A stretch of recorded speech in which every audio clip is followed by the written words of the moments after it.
Assalamualaikum warahmatullahi wabarakatuh. Perkenalkan, nama saya Sylviana Nurhamida, NRP 31216400020. Saya dari kelas 1 D4LJ Teknik Informatika A, Politeknik Elektronika Negeri Surabaya. Dan di sini saya akan membahas tentang tugas 2 dan 3, latihan soal dan demo code naif Bayes pada mata kuliah Mesin Learning dengan dosen pengampu Bapak Nur Rosyid Mubtada'i, Eskom MT. Baik, pengertian metode naif Bayes.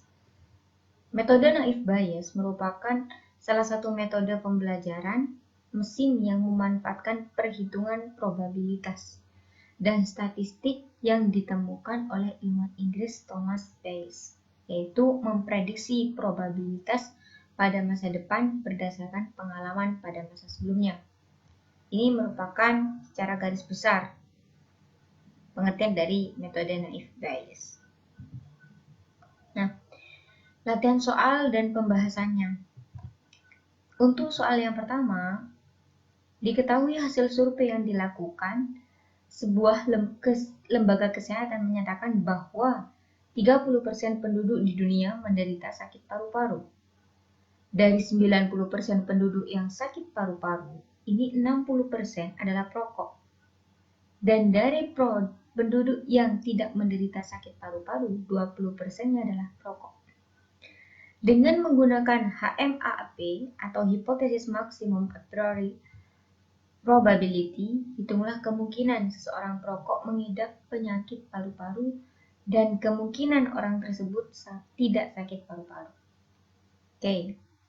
Untuk pembahasan yang pertama, saya akan membuka laporan saya. Nah, sebelumnya karena di sini saya sudah menuliskan laporan dan sudah mengumpulkannya pada tenggat waktu yang sebelum tenggat waktu yang telah ditentukan, ya. Di sini saya menjawabnya seperti ini. Diketahui fakta ini akan didefinisikan dengan X sama dengan sakit paru-paru dan Y sama dengan perokok. Maka yang kita ketahui adalah ini.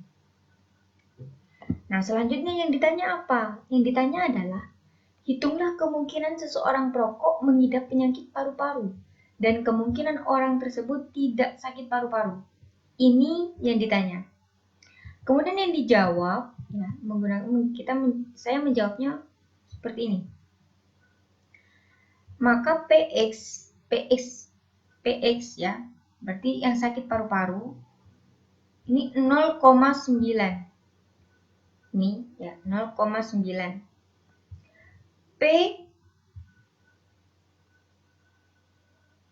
P lambangnya seperti ini ya. X 0,1 berarti yang tidak. Jadi kan yang PX tadi dari 90% penduduk yang sakit paru-paru. Berarti 10%-nya itu tidak sakit paru-paru. Ya. Kemudian PY X ya, ini 0,6. Ini Y ya, Y-nya yang enggak sakit ya. Jadi YX berarti 0,4 dan PY yang ini X-nya menggunakan yang ini yang tidak berarti ya. Sama dengan 0,2. Jadi yang P yang Y-nya perokok yang tidak perokok sama yang tidak sakit paru-paru sama dengan 0,8. Dengan perhitungan menggunakan metode Bayes, ya, maka diperolehlah ini PYX dikali PX PY yang tidak sakit paru-paru ya. Ini dikali sama yang tidak sakit paru-paru juga dan hasilnya 0,2 dikali 0,1 sama dengan 0,02 dan ini hasilnya 0,6 dikali 0,9 hasilnya 0,54. Jadi dapat diketahui seseorang merokok maka dia menderita sakit paru-paru. Karena PYX lebih besar daripada PY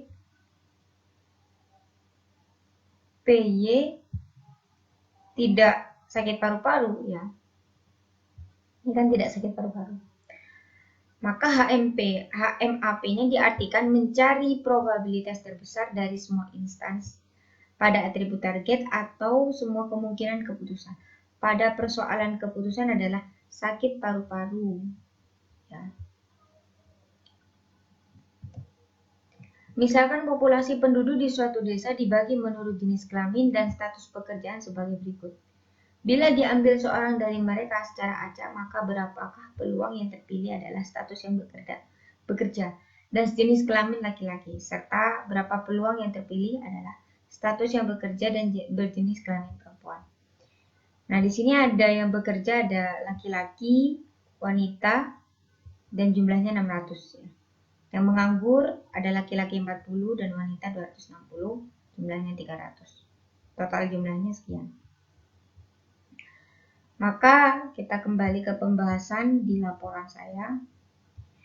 Nah, saya menjawab seperti ini. A. Maka A, kejadian terpilihnya penduduk di suatu desa yang telah bekerja. B, kejadian bahwa dia laki-laki. C, kejadian bahwa dia perempuan. N, A, ya. B sama dengan 460. Jadi 460 dibagi 900 dan 600 dibagi 900 sama dengan 460 dibagi 623 per 30 hasilnya. Ya. Dan C yang kejadian bahwa dia perempuan ya. Berarti saya menggunakan rumus seperti ini. Ini saya menggunakan rumus seperti ini. 140 dibagi 900 dibagi 600 per 900. Maka hasilnya 140 per 600 hasilnya 7 per 30. Seperti itu. Maka hasilnya seperti ini. Ya. Oke, selanjutnya saya akan membahas soal 3. Di bawah ini adalah data ikan lele dan gurami. Jika diketahui ikan panjang lebar berat, maka termasuk ikan apakah? Hitunglah menggunakan naif Bayes. Nah, di sini jawabnya diketahui. Diketahui ada 2 kelas dari klasifikasi yang dibentuk, yaitu C1. C1 panjang lebar berat ikan lele. C2 panjang lebar berat gurami. Ditanya, hitunglah menggunakan naif Bayes.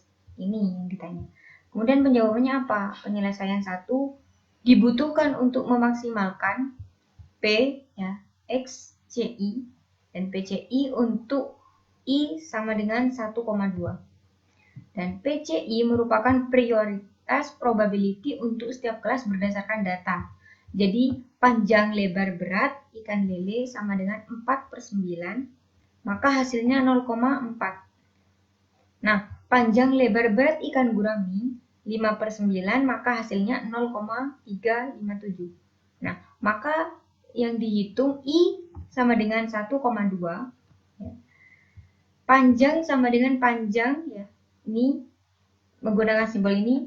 Panjang lebar berat ikan lele sama dengan 2/4, 0,5. Panjang lebar berat gurami 1/5, 0,2. Kemudian sedang panjang lebar berat ikan lele 2,4, 2/4, 0,5.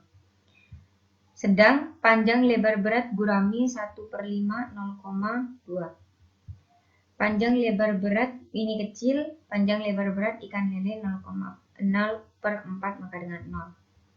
Maka begitulah seterusnya.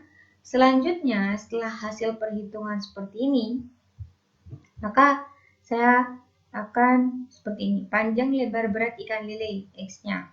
Maka dari hasilnya tadi itu, X, saya dikalikan, hasilnya sama dengan 0.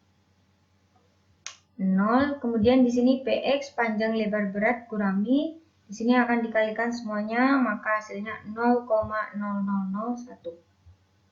Nah, ini PX panjang lebar berat ikan lele, dan panjang lebar berat ikan lele 0 dikali 0,44 sama dengan 0. Dan panjang lebar berat gurami dikali panjang lebar berat ikan gurami sendiri 0,0001 dikali 0,357. 0,357 dapat dari mana? Dapat dari sini. 5/9. 5/9 dapat dari mana? Dapat dari sini. Dapat dari data yang ada. Ya. Jadi semua perhitungan 4/9, 2/4, 1/5 itu dapatnya dari data ya. Dari data tabel yang ada. Nah, selanjutnya kesimpulannya adalah yang panjang lebar berat termasuk ikan gurami. Ya, karena ini hasilnya. Ya. Karena hasilnya ini kan. Lebar besar dari hasil perhitungannya yang didapatkan dari lebih besar ya, perhitungannya dari ikan lele. Maka ikan gurami lah jawabannya. Jawaban dari pertanyaan hitung apa? Jika diketahui ikan panjang, maka termasuk ikan apakah panjang lebar berat? Maka panjang lebar berat itu termasuk ikan gurami. Nah, sini diketahui data orang yang membeli laptop sebagai berikut. Ini sudah saya cantumkan juga di soal. Diketahui data umur yang membeli laptop sebagai berikut. Jika ada orang dengan data X, umurnya kurang sama dengan 30, gajinya sedang, statusnya menikah, hutang punya. Nah, hitunglah kemungkinan dia beli laptop dan kemungkinan dia tidak beli laptop. Nah, dari data ini kita bisa mengetahui dengan menggunakan naive Bayes. Oke, di laporan saya sudah menjawab, maka jawaban saya seperti ini. Diketahui ya, terdapat dua kelas dari klasifikasi yang dibentuk, yaitu C1, beli laptop sama dengan yes. Nah, beli laptop sama dengan yes dari sini ya maksudnya. Kemudian beli laptop sama dengan no. Nah, misal terdapat data X belum diketahui kelasnya, seperti yang di bawah ini. X, ini kan data X yang belum diketahui kelasnya. Mau ikut kelas yang mana? Ya, maka ditanyalah, hitunglah kemungkinan dia beli laptop dan kemungkinan dia tidak beli laptop. Nah, dari pertanyaan ini kita bisa menyelesaikan dengan jawaban. Penyelesaian 1 dibutuhkan untuk memaksimalkan. Ini saya menggunakan ini. Kemudian PC. PC ini apa? Merupakan prior probability untuk setiap kelas berdasarkan data. P beli laptop, yes. Ada berapa yang beli laptop, yes. Ada 9. Datanya ada berapa? Ada 14. Ini ada 14 data. Nah, 9 itu apa? 9 itu yang yes. 9/14 sama dengan 0,643. Kemudian, beli laptop. Yang beli laptop sama dengan no. Ada nggak yang beli laptop yang sama dengan no? Beli laptop sama dengan no statusnya. Nah, ada 5 dengan data 14. Maka 5/14 sama dengan, ada berapa di situ datanya? Nah, ada 2/9 sama dengan 0,22.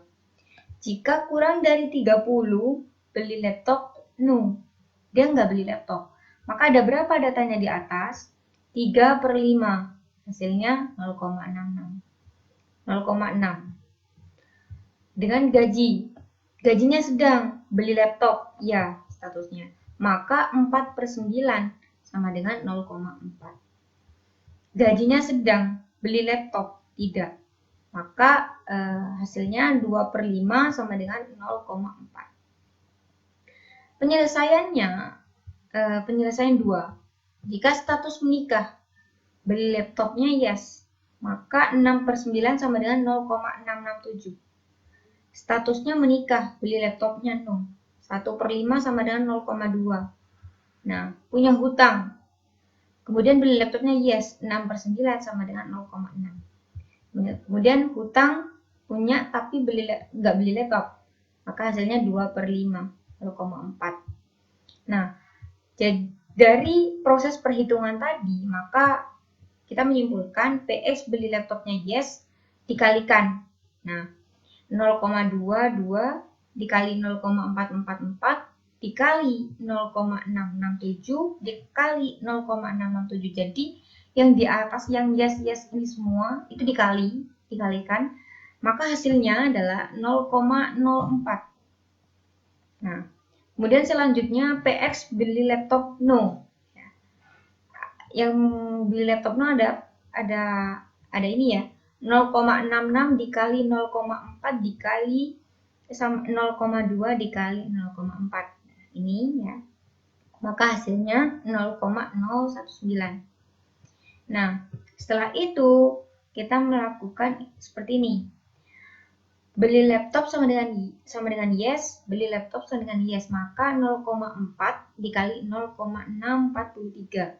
Ini dikali sama dengan hasilnya yang ini. Maka hasilnya 0,028.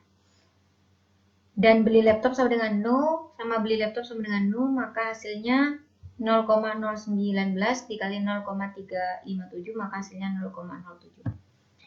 Maka antara yes sama no lebih besar mana hasilnya? Yang yes ya. Jadi kesimpulannya nilai yes didapatkan 0,02. Dengan demikian kesimpulan pembelian komputer berstatus yes. Jadi pembelian komputer ini ya umur kurang dari sama dengan 30, gajinya sedang, status menikah, hutang punya, dia statusnya beli laptop. Beli laptopnya yes. Ya. Oke, baik.